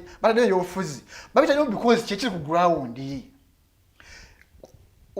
world over obugunjufu n'okumanya kutandika mu kibuga bwe kibanga munakampala owa opposition tomukkiriza ku benefitingamu, why do you expect him to preach wansi? Okay. Neyanziza nnyo mwami Mukose Arnold Anthony Mumbejja, olina ky'okomentinga ku nsonga eno? Nze anyway ebyo commentinga nabingi era njasalawo ne me commentingira bayinza okunkima nga bana kuzina banyiga abantu bali very emotional tebagala bagambako omukulembeze yanyiga waliwo banna abamunyigirako, so ensonga nga bwe ziri mu Uganda tezinyuma yadde okwogerako yadde okuyimirira n'ogamba ntuli bulungi nga President Museveni bw'anaakitebwaza akyogera mbu we are okay, already in middle income, kumbe we are not okay, kubanga bw'ovaayo gamba abantu mukale balime emwanyi bwe bagamba okulima vanilla n'okola ki batumisa obusaanyi n'okola ki, because right now vanilla wo gwe weerimira tokkirizibwa kumala ga butunda oyina okubanga oyina there is a specific person oyina okumuguza, you are not allowed determining bay ya vanilla. So abantu bangi bavayo ne balima vanilla nga bagambye vanilla agenda kubajja mu bwavu, vanilla yagwa. Whose responsibility was it okulaba nti anoonyeza abalimi bano vanilla? Kati wovayo n'ogamba bannayuganda balimu emwanyi nga balina n'example ze wabagamba balimu obusaanyi, simanya buleeta wuzi, simanyi bugenda kukola wuzi, bidondi bya wuzi batumisa obusaanyi batumisa molinga batumisa vanilla because buli lwagamba abantu bwatyo ayina wakibalidde we kiwagenda okifuniramu, mugenda kukirima bangi nnyo akatale agambe teri kati akatale bwe kanakka yabasuubuli agenda atunde walala gyasuubira nti ye ng'ajja kifunamu. Kati abantu b'ebikajjo ebusoga taani y'ebikajjo, you know a tan kilo 10 zigula emitwalo 17 15 kati bya se mitwalo 15 nayo manyinga ebikajjo nayo first of all ensigo yokka iso kwewunyisa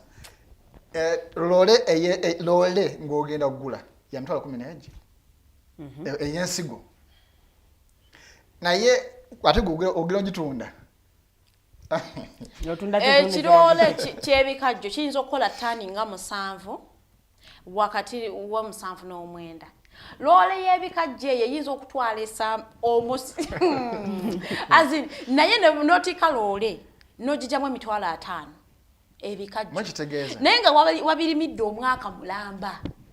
Actually mwaka gumu n'emyezi obe. That's how bad it is. Walimye omwaka mulamba kufuna emitwalo eja mitwalo 5 kati no jaka amafuta agabijje ku nnimiro okubituusa ku ngasiza kashi tugenze tebagwadde ogenzo ate otwala y'ebikajjo tebazikuwa kashi olinda. There is a lot of bureaucracy ekirimu awo, process ebeera mpanvu nnyo ate n'ozibanja n'okuzibanja azifa ebikajjo ebibawera ku bbanja. Kakati omukulembeze bwati wabatafuddeyo kusooka creating a katale for what is available and he's telling you to mugende mulime kyatamanyi nako baana kibafunira akatale. He's a liar. Kongo wano bana Uganda balimye green pepper, wotunulira distance eri between Uganda and Congo, it is short. Congo imports green pepper from outside, from France. Why are they not importing from Uganda? Because it is 1 hour Munyonyi from Uganda to Congo. Lwaki mukulembeze we Uganda ngasobola okuteekayo abajaasi? Lwaki tasobola creating ayo katale? For Uganda needs to start oluusi biba substandard. Amagi bagagobe Kenya, kasoli bamugobe Kenya lwa mutindo. Abantu abalina okulaba nti ebintu bye tukola biri ku mutindo. It is not us. It is the government. UNBS, Uganda National Bureau of Standards, has to make sure byonna bye tufulumya kusinzira kutandikira ku nsiga eyingira ne ddagala lye tukozesa birina okubanga byakebereddwa bulungi nnyo nga bye tusaanidde okubanga tukozesa. Nze nga Munnayuganda akeera ku makya nengenda mu katale okugula ensigo sisobola kumanya kiri ku mutindo na kitali ku mutindo. Bw'abanga ebintu ebiyingira mwabikkiriza ne mugamba nti bye bituufu, nze kyensanga katale kyengula because I trust my government. Okay. So kakati nze bw'ongamba mbu mulima ebitali ku mutindo, is that my problem? It is your problem. Ekitegeeza nti gwawo you have failed in that particular area because oyina okumakinga sure nti ensigo eyingira Uganda n'ebigimusa bye nnina okukozesa n'eddagala lye nnina okukozesa lyetuufu because nze I am not exporting anything, I'm not importing anything from outside okuleeta Uganda. Bye muleese ne bye mukkiriza biyitawo bityanga bikyamu. Kati bwe babizze katale muna Uganda tali responsible because yagenda katale because we trust the government. Tulowooza nti twagaliza. Okay. So Mumbejja, what mulanga kigo okubira government bwe kituuka ku nsonga eno yennyini ey'ensonga y'emirimu. Government seetaaga gikubira mulanga neetaaga gikubira miranga nga mingi nnyo bagye naawulira. Ate nga gikungula. Miranga nga miyitirivu nnyo ndowooza gye naawulira kubanga omulanga tugugubye gavumenti tewulira. Ndowooza kati yeetaaga tukube emiranga. Wosanga owa gavumenti gwe kuba enduulu kuba omulanga agamba oba ono omwana we gudde ddalu. Wosanga prime minister aba akuyitako kuba omulanga. Akosanga banafunamu kalagamba naye mumubuuza omwana kuba emiranga. Buli wasanga owa gavumenti. Otherwise omulanga gavumenti ekyaguwulira. We have done that but we are not yet to give up. Tetugenda kulekerawo okuba mulanga because we still have hope in our government. Okay. We really hope they can do better than what they are doing right now. Naye nga tulowooza nze njagala okubira emirange mingi ennyo eri ebitongole bya gavumenti byonna mukole ekibakakatako okukola. As the president of Uganda, you have all the powers okuzza abantu bomulayi. To put your people to order. Basobola okubanga bakola bye bayina okukola. Abo abali mu nteekateeka z'emyoga, let them do bye bayina okukola. Si kufunayo bantu babiri basatu ne mbawa ssente nga ye munajja mu public be mugenda otukozesezaako ng'example. Mbona yafuna ssente za PDM, but it was intentional. You got them from where they were, they didn't apply, ne mubawa ssente, and you told them you were going to use them as examples. So they did that. Nga bakimanyi bulungi nnyo, we know these things. So bannaye twagala okukubira omukulu president w'eggwanga lino omulanga tukwagala nnyo. We love you so much for ruling us for those years. Tukwebaza kubanga omuntu w'omusiru tasobola batagala ate gwe tutaagala okwala twakkiriza okutufuga emyaka kati tugenda mwana kitegeeza nti we love you but because we love you olina okubanga ensonga ekwagala olina okubanga otukolera by'olina okukola. Toyanzege Mumbejja Farida. Brooke Williams Chikomeko, thank you so much for watching. Agamba YK never wanted to fight poverty. Actually, he created poverty in order to rule for life. Yeah, motofu. Tuchikakasa. Motofu nyoze nchikakasa ne broke. We had 3 coffee processing plants in Kalungu West. Now, only 1 is remaining. Zondo zensonga boli awo abamu ze baraisinze. PDM is another looting scheme. Thanks for the show. Farida, you're right. Someone should give you my malaria vaccine. Nedda sijagala bambi. Malaria vaccine yo gendo jefunire. Jikirize bagikuwadde offer tomala gajigoba bote. But as we conclude on this issue, ensonga ya employment bebakozesa n'abakozesa na biki byetaaga okubanga bikolebwa, what do you think can be done okutereeza ensonga z'abakozi wano mu ggwanga Uganda? Abaana balekerawo okufulumanga ng'eggwanga balireka wano abavubuka baggwamu ate bo leba bagende bagiwa awalala. So kwa byonna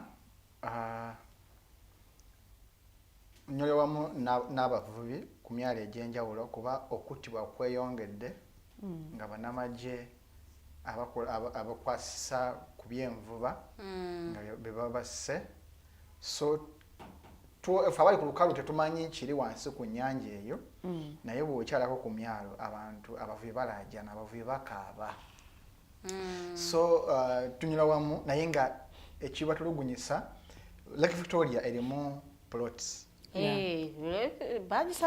Ekyo anchalenginga ajje mutwale wali emasese mpozi nga wazijjo kawungeezi naye nga mulimu ploti bazitemamu tokkirizibwa kusembera nti tosala mu ploti ya muno ebyennyanja kati babirundya mu cage naye nga birunda si bantu ba bulijjo nti gwe nange ne Mumbejja nti buli muntu alina nedda bantu banjawulo.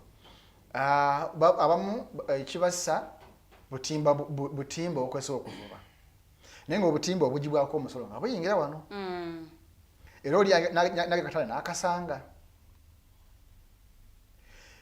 oli n'agamba temukosa mukokote nga yayingidde kuba mukokote ke katimba akatasosola kokalo oba buli kintu nga bw'owulya ne mukokote bukasulamu oba kikere oba kayamba oba male oba nsonzi oba kakokota buli kimu naye nga babwekiza n'okola ki ne buyingira buno obutimba bulimu size eri akatimba akengege akempuuta era n'empuuta ey'ebbanga ki naye okusinza ku size yaako obunene bwako wano mu gauge obunene bw'ekyogenda okukola ki okukwata so kati size y'engege si size y'empuuta naye bakkiriza buno obutimba size entinyenyenyo neyingira kyoli n'akatwala nga kagenda kukwata akenyanja akewukisa essatu bw'ama ne bamukwata eno ku lukalu oba ne bamukwata ne bamutunya ne bamutta tilwaki yavubye amaato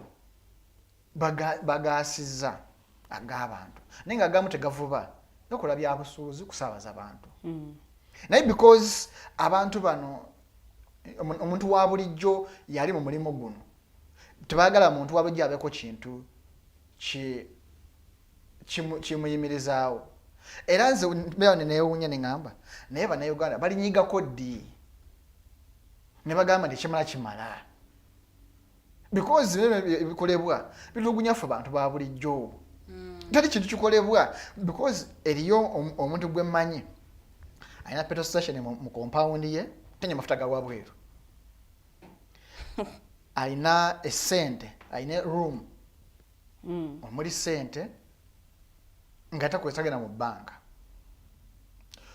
omuntu oyo alina swimming pool ewuwe like talina kyakima wabweru naye nga yasalirawo bannansi kati omuntu bwotyo omusuubira kikyasobola okuteeseza gwe nange omunkuseere ali mu kweyiiya otulira ba investor abaliroko baba binisa emisolo egibalemesezza buli lunaku wano bizinesi z'amanegana ziggala buli lunaku kati joma yalangiddwa mu bankuseere abavulunkupe alasobola nakuddamu kufuna akawunti mu bbanka because bakulangiramu eyo embeera oba oweddemu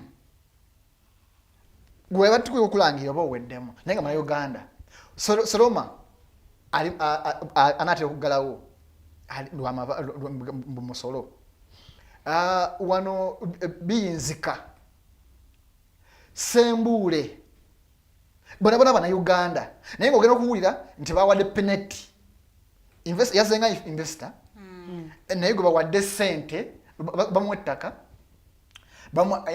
Uganda nsinga bamuwa capital ne bakuwa ettaka ne bakuwa leba ne bakujjako n'emisolo gwanga olisangawo ekyo naye kwagazisa ba investor balala kujja ku investing oba okyali investor omanyi kintu kye bayita investing musiga nsimbi omanyi kye bayita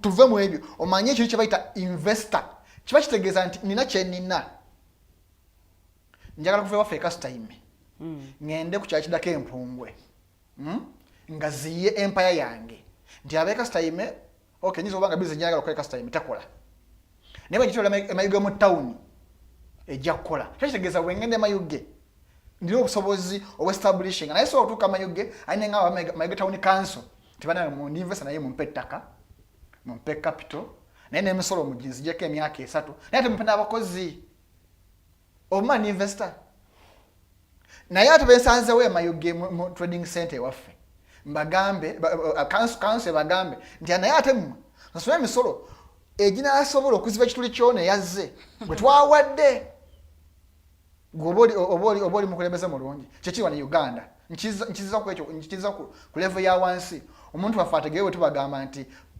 bainvestor bafuna benefits okusinga bannansi nti investor aveeri nga mu China ne bamuwa ettaka ne bamuwa capital ne bamuwa abakozi nasobola emisolo okumala myaka nga 5 ate bw'afunye product gy'akoze bw'abanga aza kukola gamubuutusi taba manufacturer aba n'edduuka mu kikuubo n'atunda najja akompitinga ne Mumbejja ayana naye edduuka naye agenda kusuubula era wuwe okitegeera nti nze investor omu China maze mbikoze mbitadde mu dduuka lyange mu kikuubo naawe Mumbejja ojja kujja ewange ku factory ojje naawe oteeke mu kikuubo nti nze nja kutunda sinsi 10 because sina kyentaddemu nzija wali tadde mafuta paka wano naye ate gwataddemu sente emisolo biki twetegeeza ojja tunala mu ebi mu 5 omuguzi teri muguzi ataagala kusevinga anajja gula kyekumi bitano waliwo ekyolukumi ate sikomyawo nze investor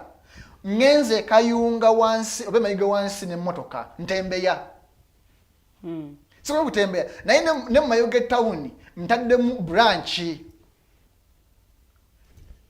baba subiza manajja ate maze nsikide wansi customer ku kyalo ntembeya Mbyogerera mbiranga kati omuntu bwati munayoga anakombitinga ate ne investor w'ekikeekyo gweyagala gwogamba mweyagala kulaakulanya bino ebintu abantu tubibagamba si lwakuba nti twagala ggwanga lyaffe Uganda naye ge mazima gali ground tosobola gabikkirira olw'okuba nti oyagala gavumenti kyekiriwo abantu bakiraba naye gavumenti ekikola deliberate enafuye gwe munansi kyengamba nti naffe tetunyiza kimala because bakakumacha ne bagamba nti besije kalakasiza abasuubuzi ne bagamba besije otwononera business zaffe oleta ababbibo abayayebo ne banya munyanya zaffe mu butale nagambe nze kizibu kale bwalangirira encha nagamba nti bannange twegere twekalakasi emiwendo gy'ebintu wagaga waladda kati ogamba ffe abaavu twegatteko ng'ate mwe bamu gwoli mugagga ffe naye nga besije tasobola kulemera kufuna kiro ya sukaali tasobola kulemera kufuna sabuni bwanaaba tasobola kiringa olwaleero okubanga Mumbejja mugagga naye nga nze sina kyakulya naye nga omukulembeze waffe Mumbejja yalina ekyokulya Mumbejja Farida n'atwegana n'agamba nange Mumbejja tuwe ekyokulya wa abantu ekyokulya kusaba 10 Mumbejja n'addayo n'alya akawunga ke kati ffe ne tugamba Mumbejja Bikobere kati yabadde atulimba bali naffe tazzeeyo kulya ye alina ekyokulya n'abayambako atuyambako eddoboozi yaffe likole ki liwulirwe si lwakuba nti atwegasseko lwakuba nti ye talina nedda kati be bakulembeze betulina nti bavaayo ne batugamba ekyokukola naye ate ffe ne bagamba omufe kyokubegattako ate tubagamba ate kale mutukulembere kati owoza bwe tulwanirire besije tulwanirire lukwago tulwanirire asobola okusula enjala kati lukwago yaludde ye olw'okuba nti ekifo kyalimu road mayor afuna obujjanjabi bwa gavumenti lyetteeka ajja kujjanjabwa naye nze nja kufiira mulago ofuna munyi bakona toda na ambulance kutusaayo. Okay, Kalyango Musa Mutesasira, thank you so much for watching. Agamba mbebaza obuteetiririra mwebala okwogera ku nsonga ezituluma ffenna nga bannansi. The power belongs to the people. We are mandated to the well-being of our people. Thanks once again for empowering us. Thank you so much, Kalyango Musa Mutesasira, for being part of the discussion. Thank you so much for commenting. Ndoze ensonga eno tugenda kuba tugiwunzika. Olwakadde oba oli awo tukooneko ku nsonga ate endala. Ensonga nno eri mu ddiiro ekwatagana ku Bannayuganda ate waliwo ekiwandiiko oba ekiragiro ekyayisiddwa nga kigamba nti munnange buli kiisi agenda okuggyayo ssente oba okuwithdrawinga ssente nga zisukka mu miliyoni 1 bw'oba oli munnansi ojja kwetaaga ID yo, bw'oba oli mugwira kale ojja kwetaaga passport okwongera okukakasa ebikukwatako ne ssente zino zojjayo. Kino nno bagamba nti kigendereddwamu okubanga kikendeeza ku bumenyi bw'amateeka obuzze bukolebwa ku bantu nga bajjayo ssente nnyingi oba oli awamu nga bazikozesa ebitali bituufu. Bannayuganda bangi bakyogeddeko ng'oba oli awo ekigenda okubanyigiriza oba ekigenda okubalemesa. Abamu ne bagamba nti tebagenda kukituukiriza era ne abakulu okuva mu bank ya Uganda bategeezezza nti abo bonna abataateeke mu nkola kiragiro kino eri abo abalina mobile money mujja kubanga nno munnange mukangavvulwa. Naye Mumbejja Farida, njagala komenti yo ku nsonga eno. Waliwo abagamba nti ye tajja kujjayo miliyoni 1, ajja kujjayo 999,900 zireme kuwera miliyoni. Mpozi abakulu bagambye ekigendererwa kyaki? Kukendeeza ku bumenyi bw'amateeka. Actually ku kabinga bumenyi bw'amateeka bubadde butambulira mu ngeri eyo. bwe twali tuwandiisa layini zaffe ez'amasimu ekigendererwa kyali ki? Kumanya abantu buli muntu ssekinnoomu, kumanya ani alina layini ki, obumenyi bw'amateeka bwe bwabuguddewo, bamanye nti gundi layini eyawandiisibwa mu mannya ga gundi ne gundi gwe tusooka okunoonya. Kakati kye sinnategeera bulungi butya bwe bayinza okukwata okukendeeza obumenyi bw'amateeka nti bansindikidde ssente nempayo national ID yange nenzijjayo so kumanya nti ono yalina akakadde saawa eno yakakutte. Anyway, intention eya kyekintu kyonna kye bakola teyandibadde mbi naye bakinyonyodde bannayuganda before nga tebanatandika kukyenforcinga kati ebintu ebigende ekireetera bannayuganda okufuna bad attitude towards ebintu ebimu ebya gavumenti byebeerese nti tetwala budde kusooka kunnyonnyola bannayuganda lwaki what prompted them okutandika okugamba nti bannayuganda kati ssaawa eno bw'obanga ogenda kugyayo miliyoni weetaaga tumanye oweeyo national ID yo bamanye ani ajjayo miliyoni unless nga gavumenti evuddeyo nennyonnyola bannayuganda lwaki babaagaza national ID kubanga ze toŋŋamba mbunde mu banka mpeeyo national ID kubanga wenteekako eki what is the essence of me putting there my fingerprint because wenteekako fingerprint yange I thought information egenda kujja mbayenze it is me now what is the relevance of ate okugattako national ID wano ku mobile money kibadde tekikolebwa kakati baagala ne ku mobile money kikolebwe bamanye ani ajjayo miliyoni emu okusukkamu waliwo ajjayo ebbiri oba essatu era ogenda zikoze ndoza bwa monitoring neki kyogenda zikozesa banaatega batya zigenda zikozesa weewaawo yeah.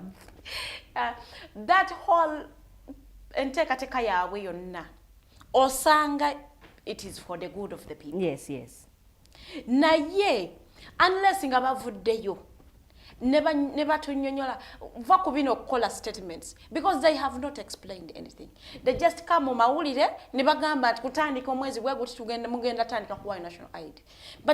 But respecting bannayuganda bajje batunnyonnyole lwaki neetaaga ID okugiwayo ku mobile money nga ne sente zenzijjayo ziri ku simu yange essimu eri mu mannya gange what is on the national ID ekitali wali okitegeera so bwe banannyonnyola bannayuganda the motive we have no problem okuwayo national IDs because tuziina tetuyisigama tuziina naye twetaaga okumanya okunnyonnyolwa lwaki twetaaga okubanga tutambula ne national ID every now and then because it is ekintu ekisobola okubula amangu kibasobola okunzibako but because I will have to withdraw money it has to be on me the whole time 24/7 so I need to get an explanation why I should be giving out my national ID to a mobile agent okubanga ngate gambe tugaba yenyini keep your name as private as possible kaligamba now make it public kubanga buli wengenda bagenda kujjako nini yange agiwandike mu kitabu imagine ogane photocopy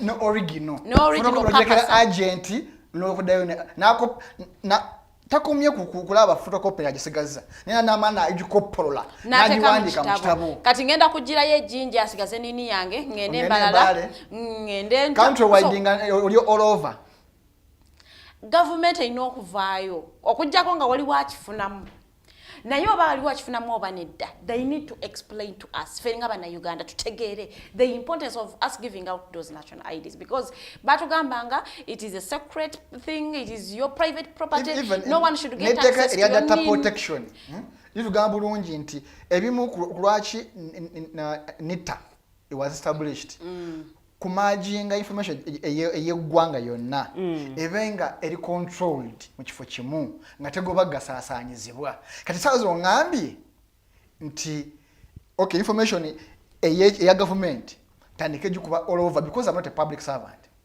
tandike jikuba all over buli wengenda ene Mumbejja malayo kuba obusungu bwenina Mumbejja wensabire obakabo obusibula iyi ngosibuza mango akadde keeko mpulire okuva mwami Mukose ntuzikirawo njagala okusiibula nga njogera eri bannayuganda bannayuganda bwe tutagamba nti ekimala kimala teri agenda twogerera buli lwosirika kaninde ndabe. One time nali ngenzeko mkyale mu biseera bya Easter. And some old men were asking me, ngate mukyayogera tetukyabawulira. So ne ngamba gwe ani akuwulira. Some old man ngate okwogera kutya mwali ngate mukyayo ku nsonga mwavangayo nga mwogera ku nsonga eziba ziruma bannayuganda nenga musirise nnyo. Twabadde tebasuubira okwogera ku nsonga tubadde tebasuubira okubalaba ku streets nga mwekalakaasa nengamba nga tonnasuubira nze nkikukolera gwokoze eki nga munnayuganda. Responsibility ey'okununula ensi yo eri kuffe bannayuganda, si muntu omu, si Dr. Kizza Besigye, si Bobi Wine, si muntu.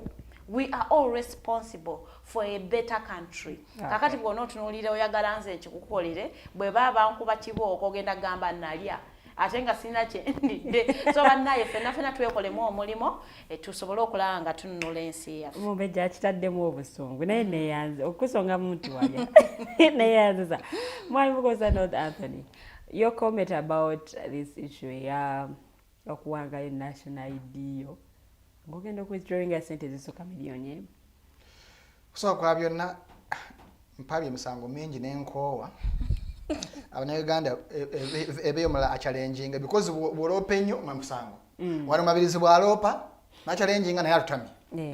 So kati n'Abannayuganda abalala bavuye kwa Bank of Uganda giroopya emirundi mingi ne bintama oloopa wekka bw'osirika bakucunya eyo bakucunya bwogo bannamunegina bw'ova n'osirika nagamba akati yalya kati weebuuza bwe manfula kibooko zange njifuna bwannamunegina lwaki ate bwensirika onvunaana naye ekirala kekaseera eri ebintu ebimu bye tulina okudifyinga tube defiant. Nze eno policy eri irigo teri mu mateeka kuba niyo NRBA egamba nti bw'oba ofuma eggwanga n'obukadde busukka 3 soko tegezeewa erina okubanga ekimanyiiko kani weebuuza Financial Intelligence Agency ekola ki? Ekirala already ettaka weriri tukimanyi bulungi nti tosobola withdrawinga bukadde 2 mundi gumu. For example account ebadde tegibize nnyo nga si ya business kati nga gwe Mumbejja obanga account ebadde tegenda nga katogeze miliyoni 10 mundi gumu so atako miliyoni 20 pa ne batakubuuza gye zivudde erina okunyonyola era tosobola kuteekako obukadde katugeze nga tokola withdraw ya bukadde 20 mundi gumu nga obadde oteekako ne buwera bukadde 5 n'ogamba kangende mumpeeyo bukadde 3 mundi gumu tebabukuwa tosobola okukkiriza okukola check emu ya bukadde 2 nga account yo ng'ebadde tisi ya business nti etambulako nti oba okola transfer nti ziva kuno zidde kuno naye nga cash bukadde 2 kati bino babikoze ne tukkiriza naye kino eky'emintu ekyakakadde bannayuganda mu kidefying tukole bwe tuti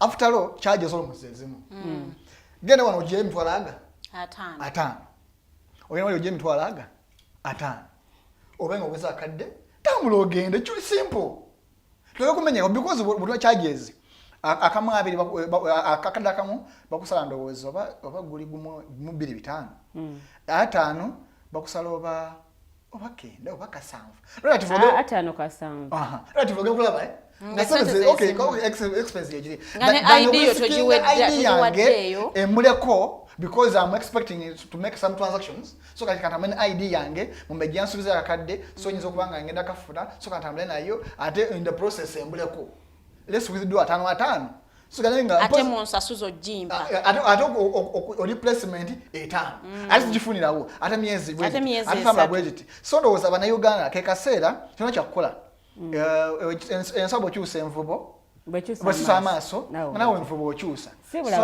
abatulabye abalungi nkimanyi twogedde binyiza bangi ate abasinga okunyiza abalya mu ngalo abawizi b'obunyama munyiiga mangu naye n'ensonga gye twogerako si yange because kya withdraw ID bwegwa teyawula bwebangeza kubula teyawula nti ono wa NRM nnyo ono opposition ekinjawulo nti mwaba NRM abamu oba oli awo ekola omulina y'abantu bammwe ID bwebula ku makyaka ongeza osooka nkoze eki ogifunye naye ojja kusasula egi egyo gye yatteeka ekirala emirimu abali ebweru bwanga bakadamu siba opposition bokka oba sibatagira n'aba NRM n'abaana abemanya abafudde nga bava Mbala bavawa naye nga abamu nga sikuva Mbala kyokka naye nga abamu amakage bavaamu gaba NRM ndabiko n'aba NRM abambadde obutishati bwa Museveni obuyulise obwebituli naye nga bakyawagira NRM n'aba NRM nga bagujjubanira ebifi by'ennyama ku mikolo gya NRM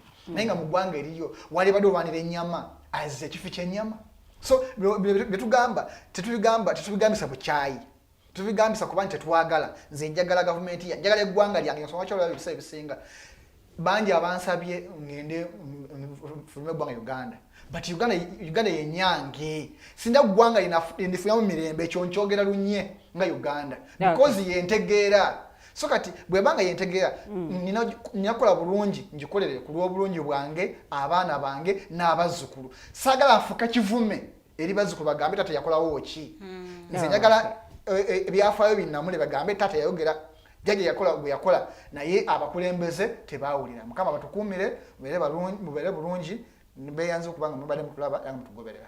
Okay, akaseera kano njagala kubanga mpuzika nga nkutegeeza nti gwe Munnayuganda okubala kya mugaso nnyo. Okubala kiyambako gavumenti okubanga ekuteekerateekera. So gwe anaaba atayagala ekubala no munnange ojja kuba weefiiriza birungi bingi. Ojja genda mu ddwaliro gy'eddagala eritali liryo nga libadde lyamu nno olw'ensonga nti gwe munnange tebaakubala. So enteekateeka eno ey'okubala abantu Bannayuganda ate tuginyiikirire tujagale tugyembracing because okutubala kiyambako okututeekerateekera ate ebiseera byaffe eby'omu maaso. So nkukubiriza information eno bw'oba ng'ogifunye tegeeza omulala n'omulala ategeeza omulala bw'atyo tuleme kubanga ate tugisimbire kuuli kiyamba ffe ate n'abantu baffe bonna. Nze Mumbejja Bikobere nkutegeeza nti akawungezi k'olunaku olwaleero tugenda kubeera ne voltage gye tujja okwongera okuttaanya ku nsonga ze tutayogeddeeko wano. So obeerako ku ssaawa emu y'akawungezi ate okutuuka ku ssaawa 3 ez'ekiro. Ntambudde n'Omumbejja Farida Bikobere omwami Mukose Arno mbebaza olw'akadde ke muwaddeyo naye n'abalabi baffe abalungi mwebale commentinganga mwebale kubeerangako. Ku kamera kubaddeko omukulu Bernard, mu control room waliyo omukulu Jeremiah Mukiibi. Baagaliza kubeera bulungi mweraba.